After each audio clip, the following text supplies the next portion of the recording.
The handcuffs were too tight and my coffee was cold, and I had been staring at the same patch of gray wall for 40 minutes. That was my situation. That was the whole of it. The three aliens on the other side of the room were arguing. I could tell it was an argument because the long gravel, gargling sounds they made kept getting louder and then quieter and then louder. Again, the way arguments do when nobody is winning. Their skin was the color of old bark, cracked and ridged along the jaw and down the neck, and they had too many fingers. I counted 8 on the one closest to me. I tried not to stare. My mother raised me better than that. My name is Mara Kowalski.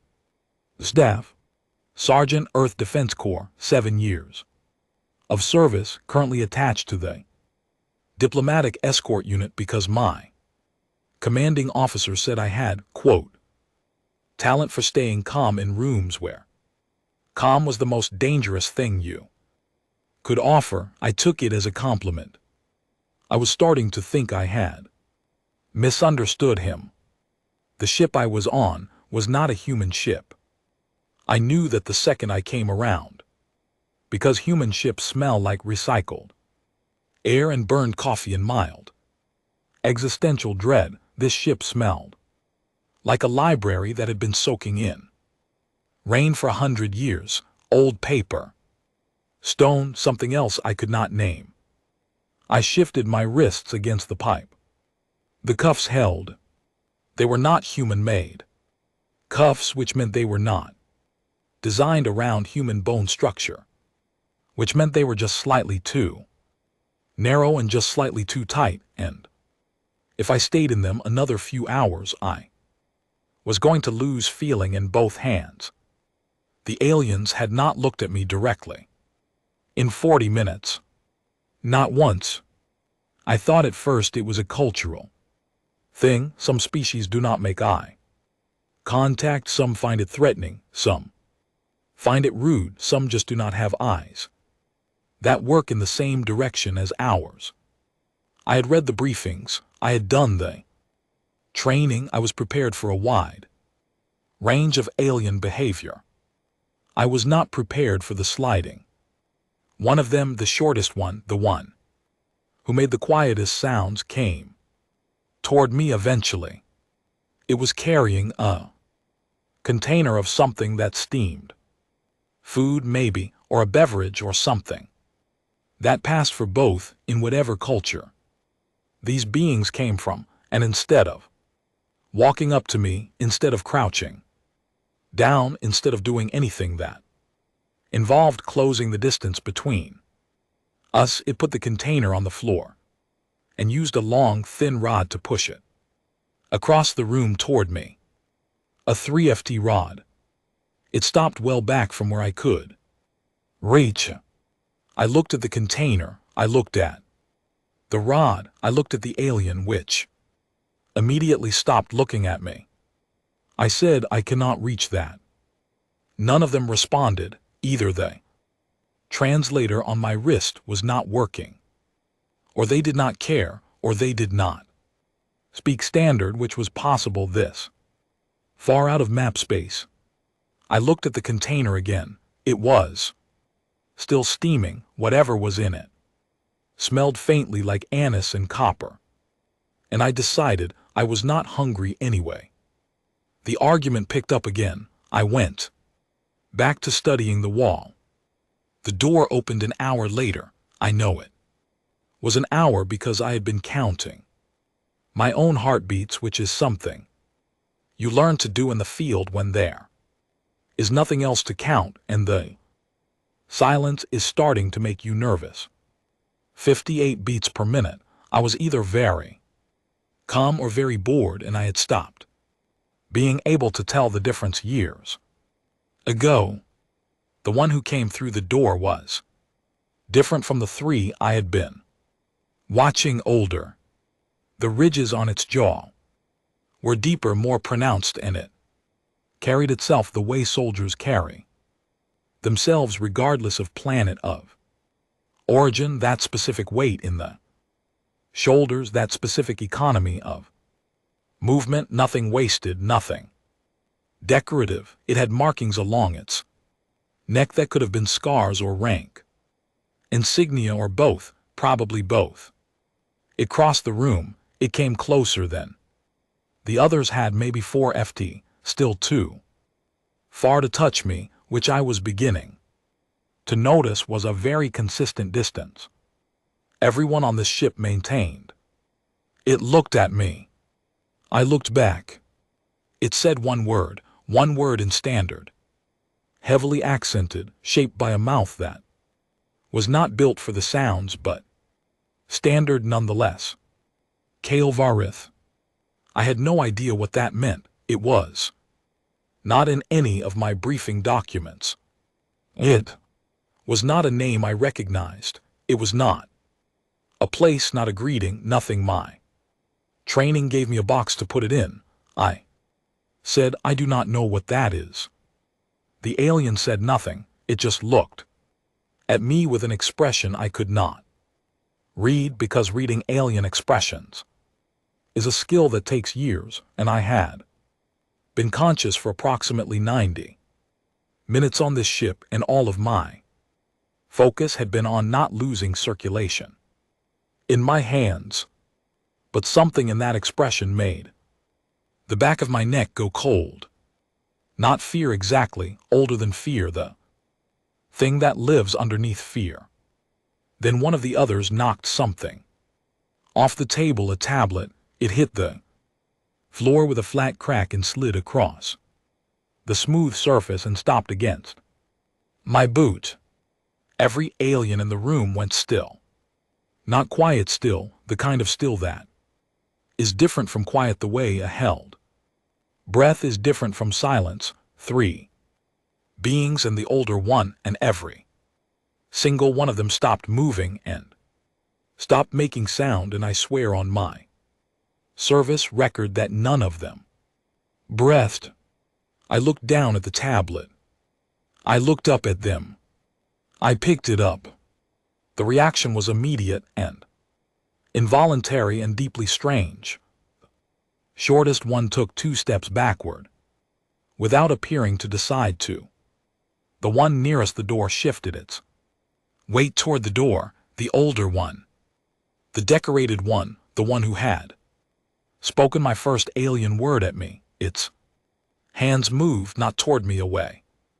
Both hands raised slightly, palms out, which is a gesture of non-aggression in at least 12 of the 20 species I had been briefed on, and which meant that even across all the biology in the light years and whatever I had clearly missed in my training, it was saying, "Izzy, Izzy, Izzy," to me, as though I was the threat.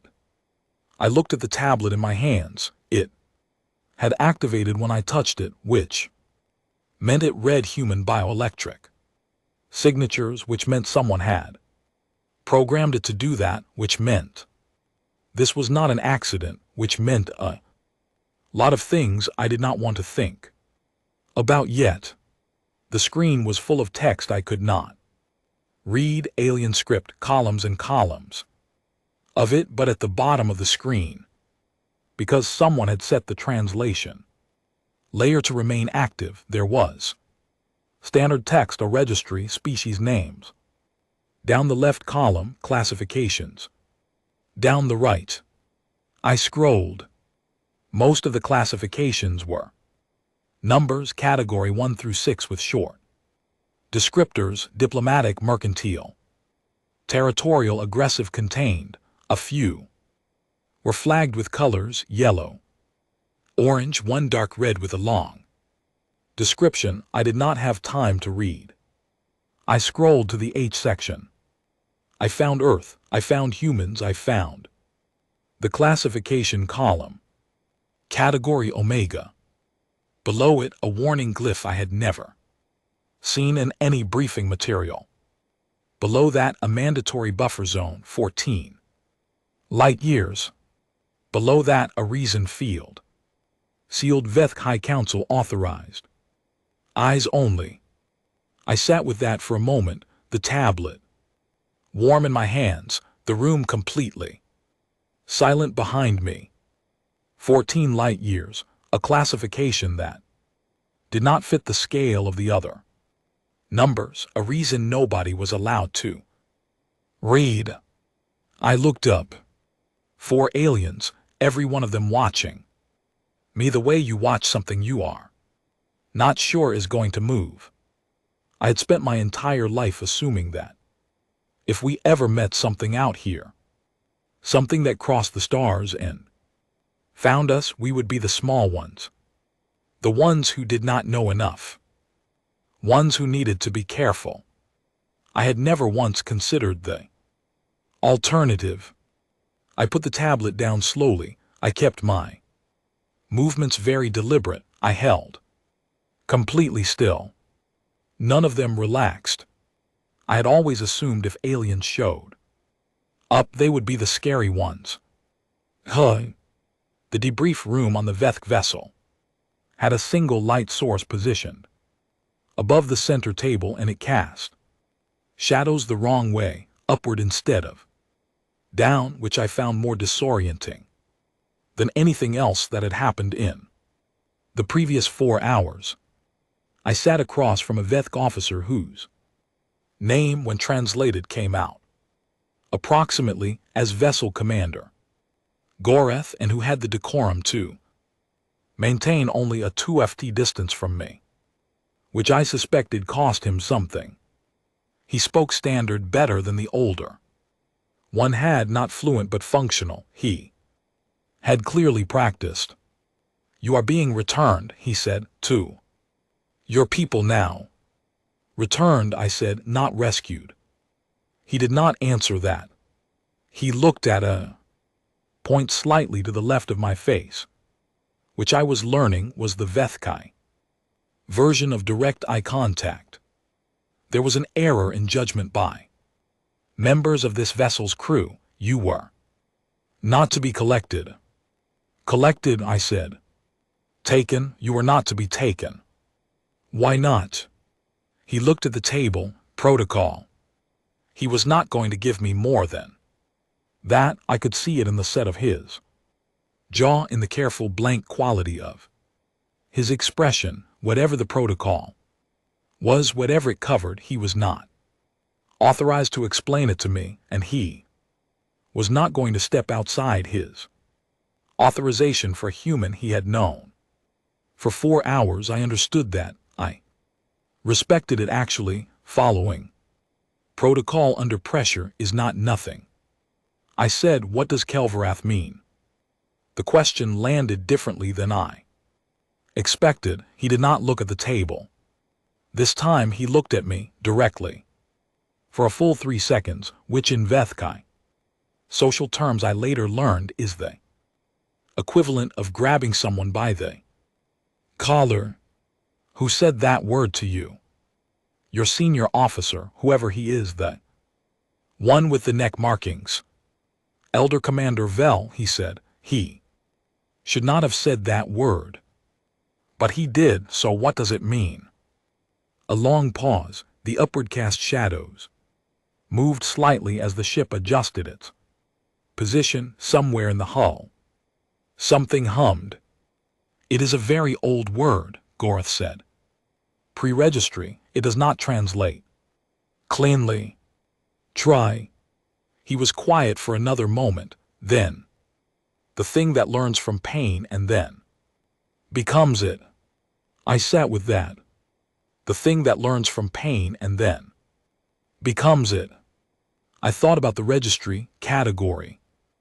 Omega, 14 light years of mandatory distance, a reason sealed behind council authorization. I thought about the way every alien on that ship moved around me, not with hostility, not with contempt, but with the specific careful respect you give to something that can hurt you without meaning to. The way you move around high voltage equipment, not because it wants to harm you, because it does not know its own current. Goreth stood up. The debrief was over. I Had been given exactly as much as he had. Decided I could have.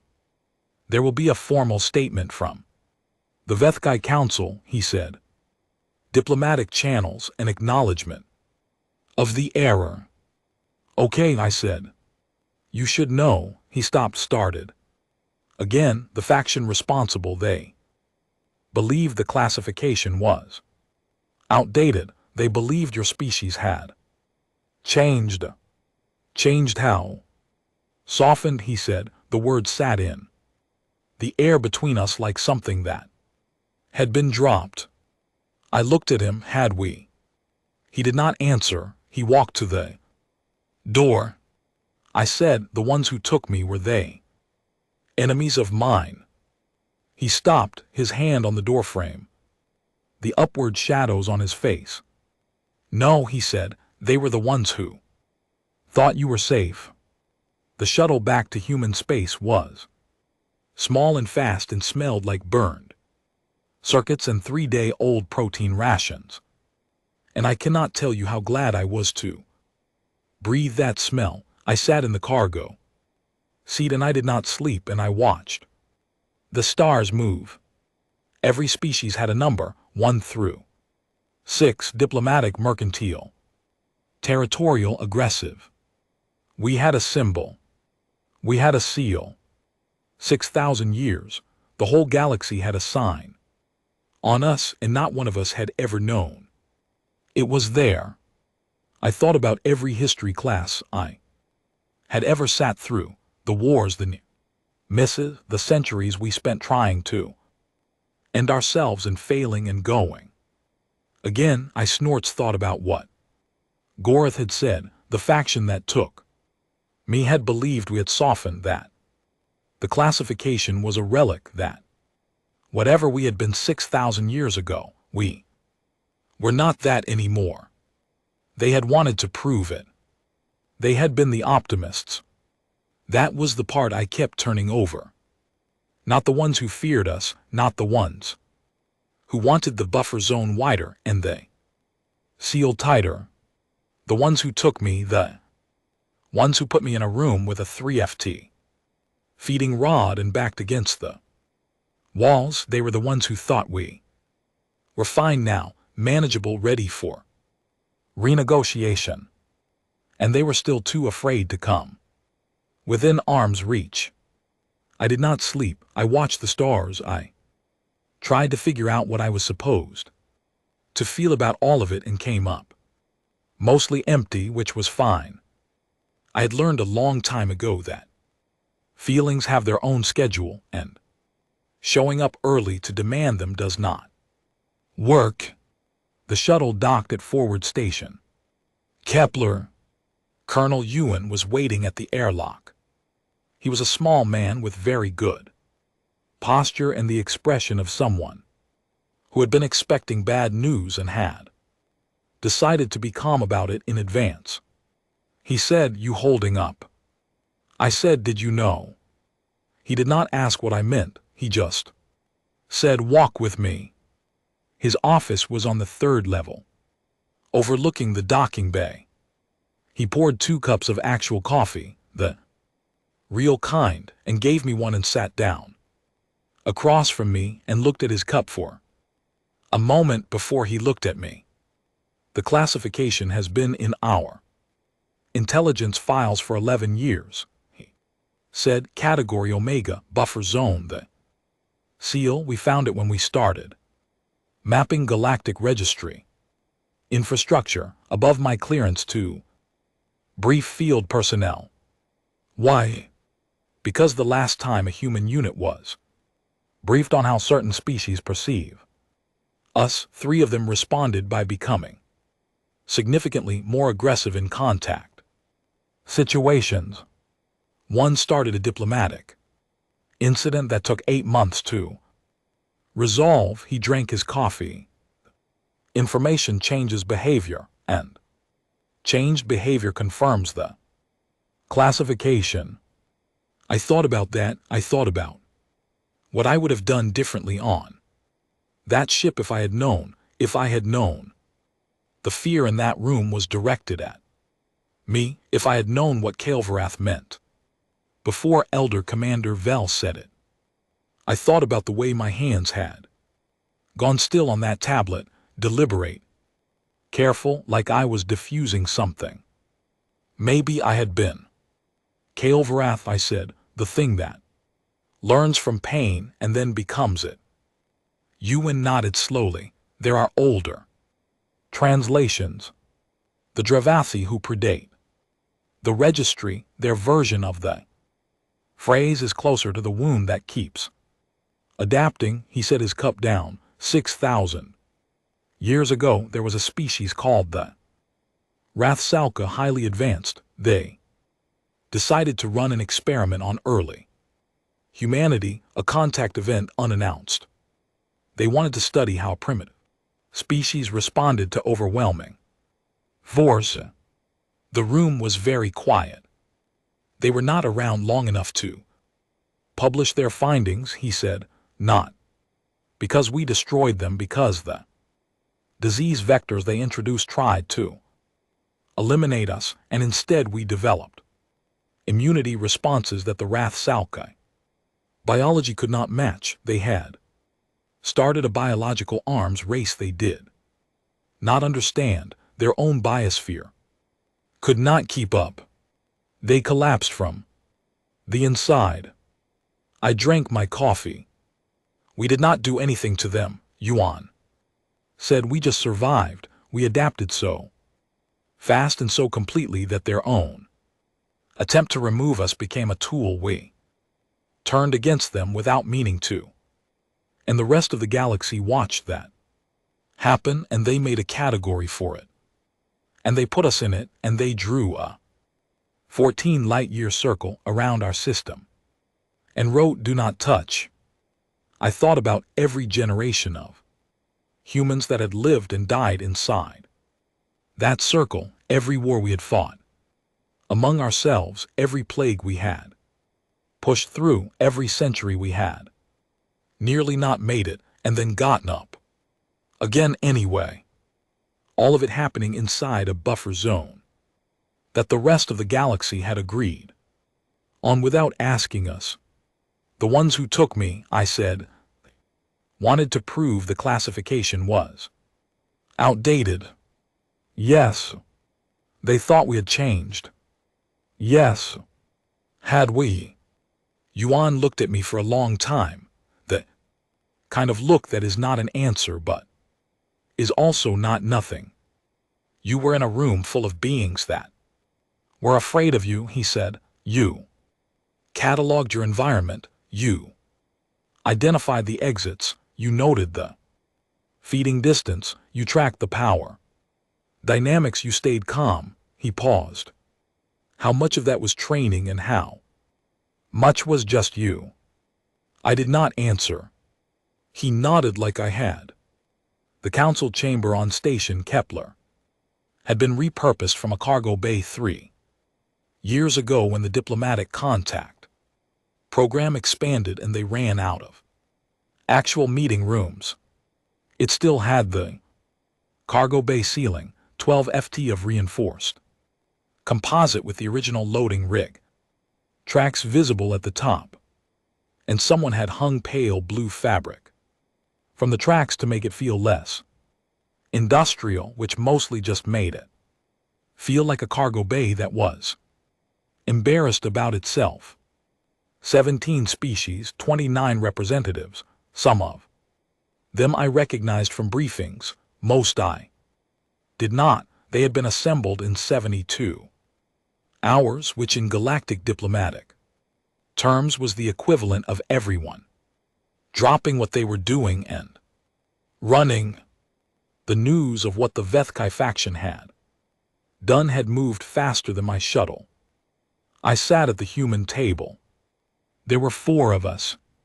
Me, Colonel Ewan, a diplomat named Grace Holt who had 17 years of contact experience, and the specific tired patience of someone who had been doing this long enough to stop being surprised, and a xenolinguist named Owen Marsh who looked approximately 22 years old and was currently the foremost expert on Dravathi pre-registry dialect in human space, the representative from the Giori collective opened, 7 limbs each one, moving slightly independently like weather.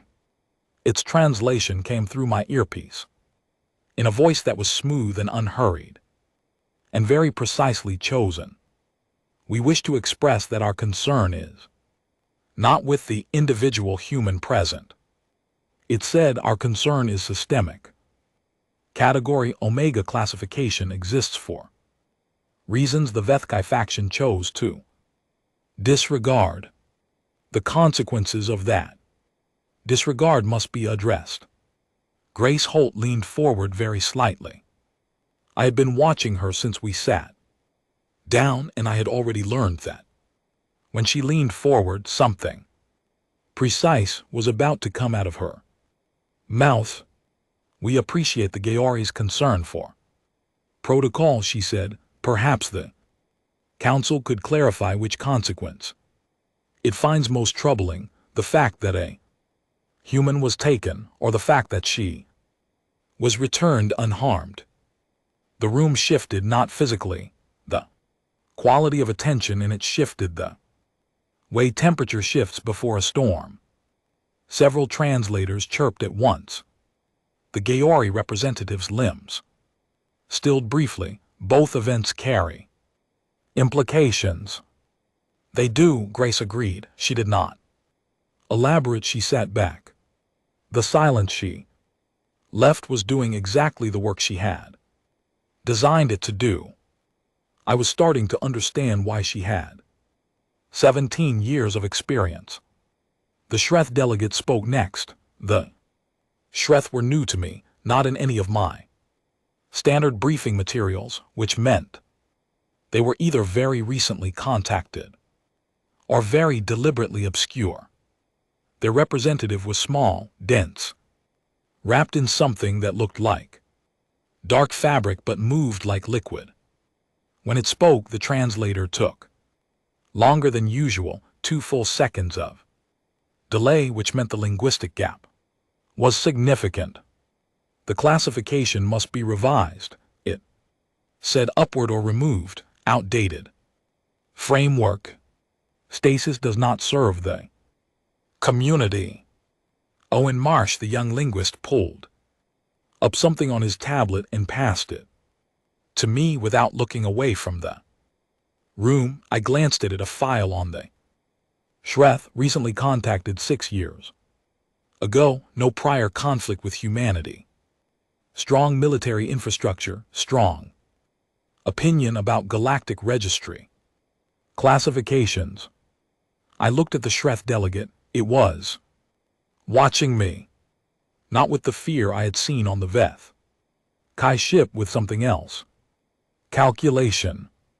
Grace was speaking again, something careful about review processes and timelines, and I was half listening, because the other half of my attention was on the back of the room where the Dravathi elder sat. I had not noticed it when we came in. It was seated at the far end of the chamber, behind the main delegation, rose in a position that was technically observer status. The Dravathi did not hold council seats.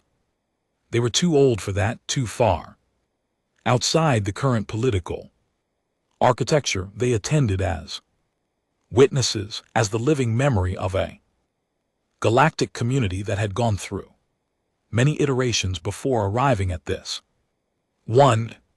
This one was very old, the oldest living Dravathi I had ever seen in a briefing photo, and this one made those look young. Its skin was translucent in places, the internal structures faintly visible underneath, and it had 4 eyes, positioned in a complete circle around its head so that it saw everything in every direction at once.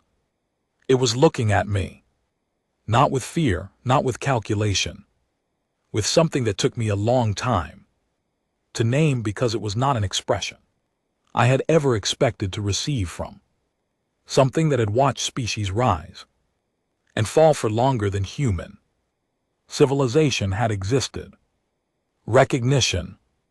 It looked at me the way you look at something you have been waiting to see for a very long time. The argument in the room had grown. The HFY delegate was speaking faster, too. Other representatives had joined the side pushing for classification. Revision.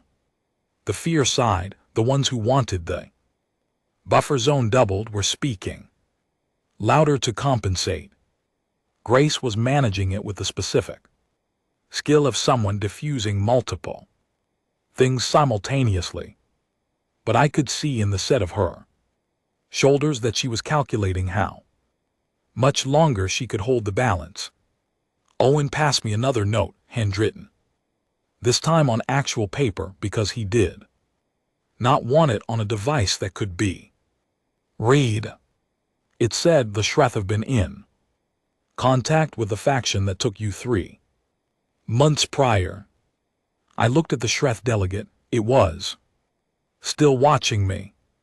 The Gaori representative said, loudly enough to cut through the argument, we must also address the option of reclassification downward, preemptive measures before the circumstances that created category Omega reassert themselves.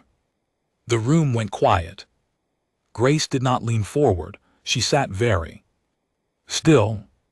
I knew what preemptive measures meant. I had understood it the moment the Gaori said it, and I suspected everyone else in the room had understood it the moment the Gaori said it. And the 2 seconds of silence that followed were everyone deciding how to respond to a suggestion that was not new but had not been said out loud in this room until now. Preemptive meant before it happens. It meant the thing they feared had not happened yet. It meant they were afraid of something that was still only a possibility.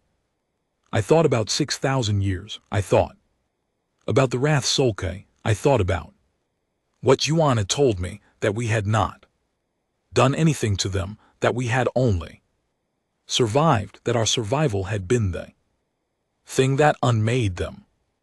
I thought about what the Drivathi elder at the back of the room had been waiting to see.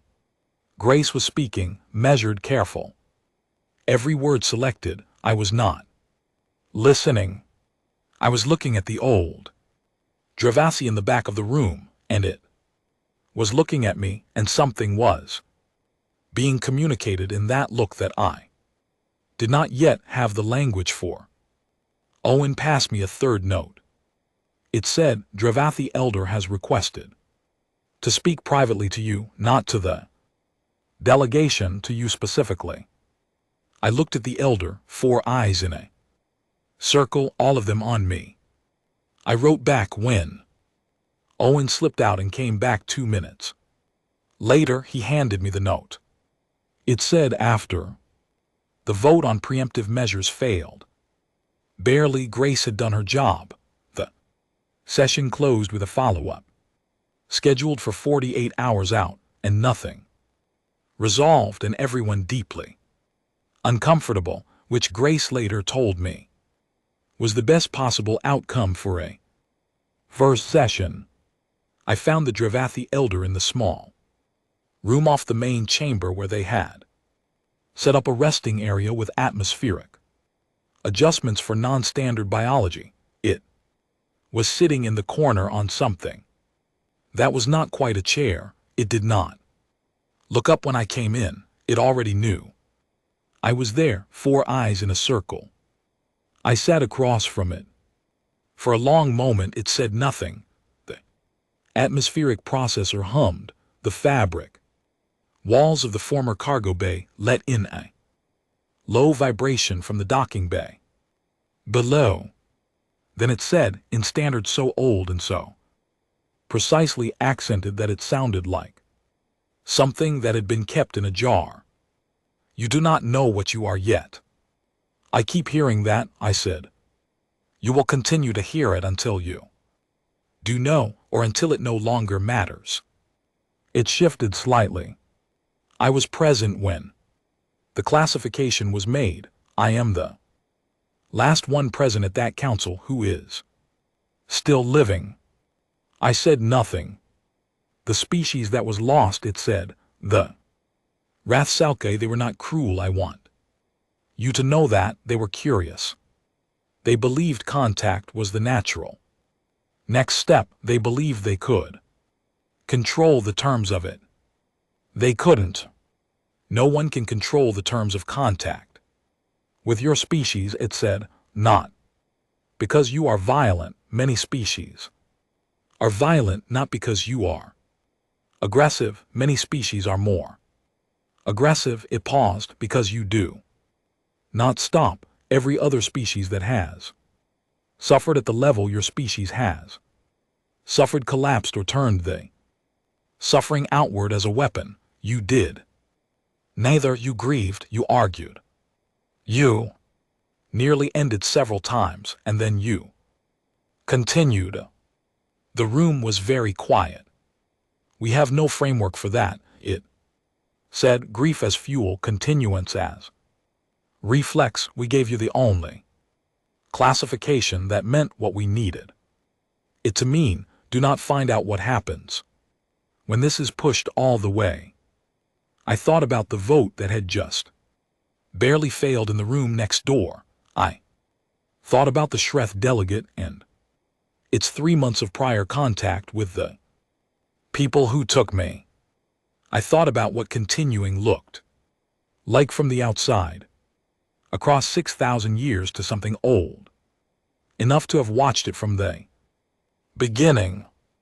The ones who took me wanted to prove the warning was outdated, I said. Yes.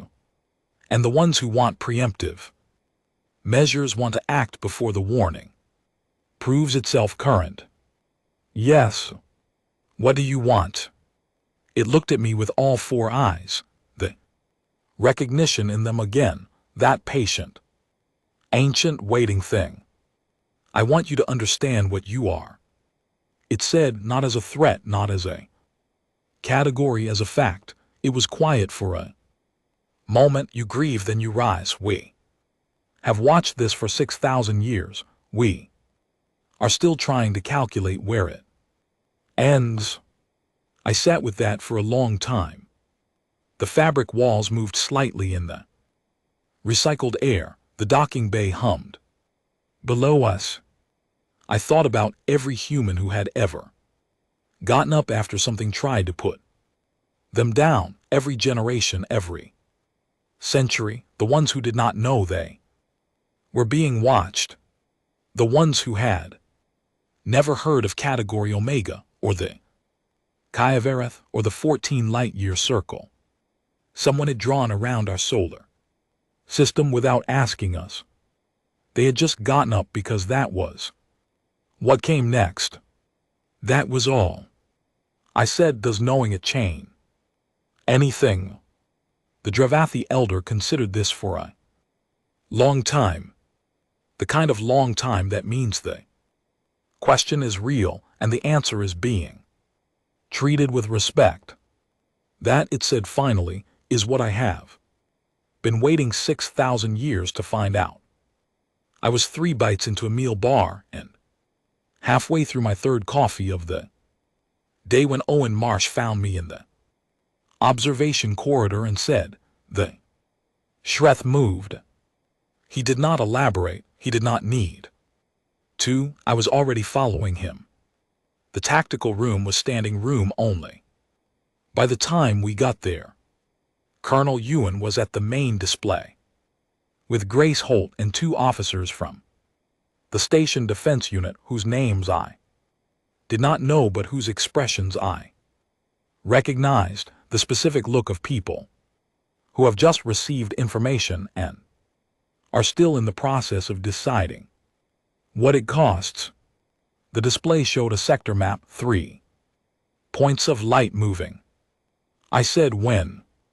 40 minutes ago, Ewan said, dropped out of faster-than-light travel inside the Buffer zone perimeter, all 3 vessels. Broadcasting on open channels. What are they broadcasting? Grace answered, a reclassification. Demand, they're calling it a demonstration. They want the Galactic Council to observe what they call a controlled contact event. I looked at the 3 points of light on the display. They were not heading for the station, they were heading for the shipping lane 2 sectors out, the lane where the civilian transit routes ran.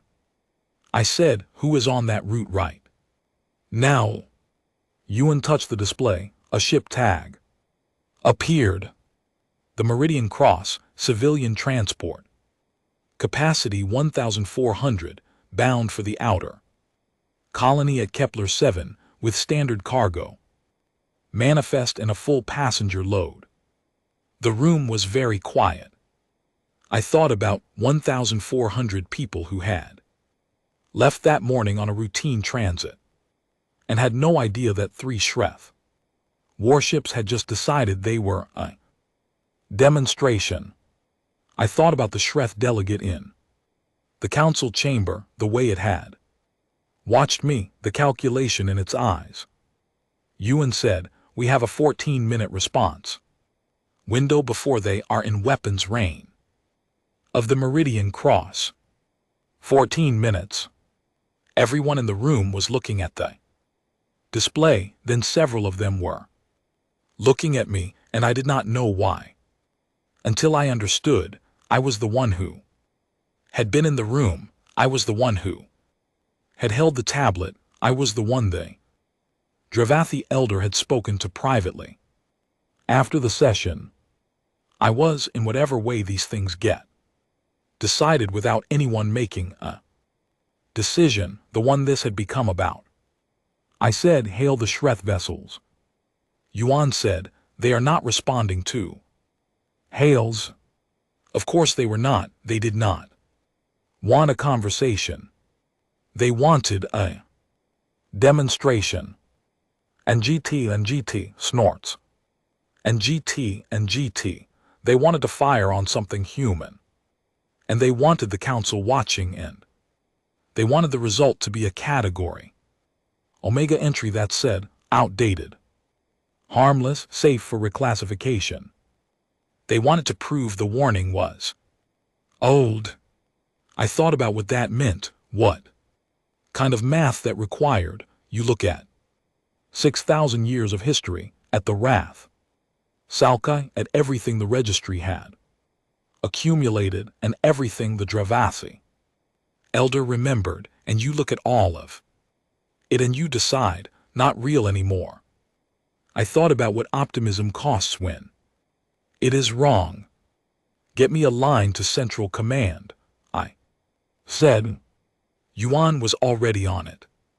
I stood in front of the display and I looked at the 3 points of light. And I thought about 1,400 people on a civilian transport who had packed their bags and kissed whoever they kissed goodbye and walked onto a ship that was supposed to take them somewhere ordinary. The line opened. I said what needed to be said. I said it clearly and I said it briefly, and I did not waste words on context because the people on the other end of that line had access to the same display I did, and they did not need context. They needed a request from someone with field-verified contact experience. I made the request. Then I stood back and I watched the display and I drank my cold coffee. The HFY warships reached weapons range at the 11-minute mark. At the 12-minute mark, the Meridian Cross emergency systems activated, hull plating shielding, the distress beacon went live.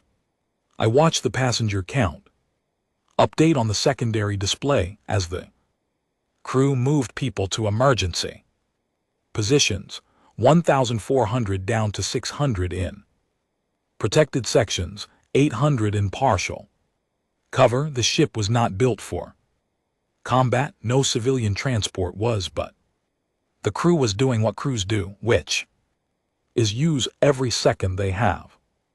At 13 minutes, the HFY fired. I watched it happen on the display. Snort's energy signature, the Meridian. Cross shuddering on the tracking feed. The numbers updating, hull damage deck 3 deck 7, the ship did not break, its emergency systems held. Final count came through 6 minutes. Later, 600 survivors in full protected sections, the rest had been in partial cover or in transit. 800 people. The number sat in me the way cold things sit in you, deep, motionless. The HFY broadcast went out across 40 monitored channels simultaneously. A live demonstration for the Galactic Council, human fragility confirmed. Category Omega obsolete, request for reclassification submitted. They were still broadcasting when Earth's response came. It was 11 minutes from the moment I made the request to the moment the transmission arrived from Central Command. 11 minutes to travel from my request up the chain to the people with the authority to act, and from them through channels I did not have clearance to see, to whatever came next. No declaration, no warning shot, no ultimatum. One transmission, Earth origin to every monitored channel the HFY were broadcasting on. It said, "We will handle it." 3 words. The HFY warships went dark 11 minutes after that. Not destroyed, no debris, no radiation. No sign of impact or weapon discharge. The 3 points of light on the display simply stopped moving and stopped broadcasting, and the only signals coming from them were emergency beacons. Automatic, running on backup power. Just ships adrift, still there, still intact. Whatever had been done to them had been done quietly and completely, and left no evidence that could be called an act of war. It was the cleanest, most deliberate thing I had ever seen done in 11 minutes. The tactical room was completely silent. I set my coffee cup down on the nearest flat surface. Nobody spoke for a long time. The display still showed the 3 dark ships drifting, the Meridian Cross beacon still active, rescue vessels already in transit from the nearest station. The open HFY broadcast channels live broadcasting nothing. Yun said very quietly, "There it is." He said it the way the Gayari delegate had said it in the council chamber when I had pushed back. The way people say things when they have been waiting to see something, and it has finally arrived. I said, "Where are the survivors from the Meridian Cross being taken?" "Station Reeve," he said, 6 hours out. "I want to be on the first transport there." He looked at me. Why? I thought about 800 people. I thought about what it meant to tell 600 survivors that the rest did not make it. I thought about what it meant to be the person in the room who had made a request that ended 3 warships in 11 minutes and still could not stop 800 people from being hurt. I thought about grief as fuel. I thought about an old Dravathi who had watched it from the beginning. "Because someone needs to be there," I said, "and I am someone." Yuan did not argue. He started arranging the transport. I went back to the observation corridor. While I waited, I stood at the window, and I looked at the stars, and I thought about 6,000 years of getting up. I thought about what it looked like from the outside, from the Dravathi elders, 4-direction eyes from the registry, authors who had drawn a circle around us and written, "Do not touch," We grieve, the elder had said then. We rise. I was going to Station Reeve to stand in front of people who had just lost everything in the middle of a political situation that was going to reshape galactic contact policy for the next century because someone needed to be there and I was available and I knew how to be in a room without flinching. That was the whole of it. That was always the whole of it. We do not do it because we are not afraid. We do it because the thing that comes next is more important than the fear. I did not know if that made us the scariest thing in the galaxy. I only knew it was true. The council reconvened 31 hours after the Shreth warships went dark. I was not there for the first 6 hours of it. I was at Station Reeve in the intake corridor watching rescue staff move survivors from the Meridian Cross through processing, families, crew members, a woman holding a child who was asleep in a way that meant exhausted and not injured, which was the best thing I saw all day. A man sitting against the wall with his hands between his knees, not moving, not crying, just waiting for his body to decide what to do next. I talked to the ones who wanted to talk. I sat with the ones who did not. I helped carry equipment for the medical team when their cart broke down. I got coffee for 2 crew members who had not slept in 20 hours and who kept apologizing for taking it, which I kept telling them to stop doing. None of them knew who I was. None of them knew what had happened in the Galactic Council chamber or what the Category Omega classification meant or what the Shreth had been trying to prove. They just knew their ship had been damaged and some of their people were gone and they were trying to figure out what came next. 600 people figuring out what came next. I thought about that phrase, the Dravathi Elders phrase, then they rise. This was what rising looked like, not grand, not dramatic, a woman with a sleeping child, a man waiting for his hands to stop shaking, 2 crew members accepting coffee and apologizing for it. This was the thing the rest of the galaxy had been watching for 6,000 years and cataloging under the heading of thread. I left Station Reeve after 6 hours and took the transit back to Kepler Station and walked into the council chamber 14 minutes into a speech by the Giori representative and sat down at the human table and poured myself water because the coffee on the table was cold. The chamber was different from the first session. The Shreth delegation was absent for obvious reasons. 2 other species had sent their representatives home and were attending remotely, which their protocols allowed in security situations. The Dravathi elder was still in the back corner. Grace Holt slid a written summary across to me without breaking eye contact with the Giori representative. I read it.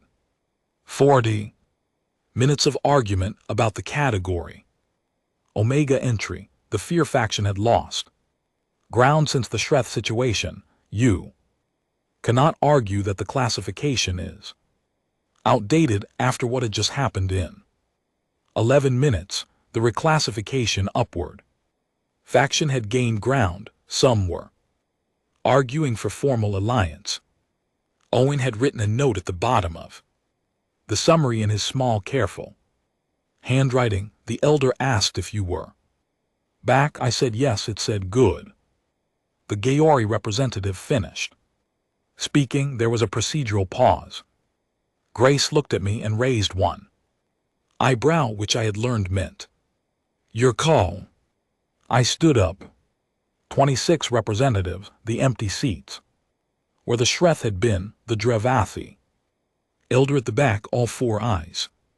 I said, I have been asked what humanity Once from this council, I have been asked whether the classification should be changed. I have been asked whether we are safe, whether we are dangerous, whether we are ready, whether we are different from what we were. I paused. I spent 6 hours this morning at Station Reeve with the survivors of the Meridian Cross. The room was quiet. They were doing what people do, I said. They were figuring out what came next. That is all. That is the whole answer to every question this council has been asking. I looked around the room. You have been watching us for 6,000 years and calling it a threat. And GT snorts. And GT, what you have been watching as people figuring out what comes next after everything every time. That is what we are. I sat down. Grace did not say anything. She poured me coffee from a fresh pot that had appeared at the table sometime in the last minute, and she did not comment on the timing of it, and I did not either. The vote came 3 hours later. Category Omega maintained. The classification was not changed, not revised, not removed. The warning stayed. The addendum was added by Dravathi. Request, it was the first Dravathi authored addition to the Galactic Registry in 400 years. Owen translated it for me afterward in the corridor outside, standing under the loading rig tracks with the pale blue fabric moving gently overhead. They grieve, he read, then they rise. We have observed this pattern across 6,000 years. We are still calculating where it ends. I read it twice, then I handed it back to him. Is that good? He asked. I think it is honest, I said. He nodded. He folded the paper carefully and put it in his jacket pocket. We walked back toward the main corridor, toward the noise and movement of a station that was continuing its business. Because stations do. I thought about the registry, the sealed entry, the 14 light-year circle drawn around us by people who had watched us for long enough to be careful. I thought about the Dravathi elder. 6,000 years of watching, still calculating. I thought about a woman with a sleeping child. I thought about the thing that comes next. The coffee on my tray was already going cold. I drank it anyway, every drop of it. Then I kept walking. That is the whole human thing. You keep walking.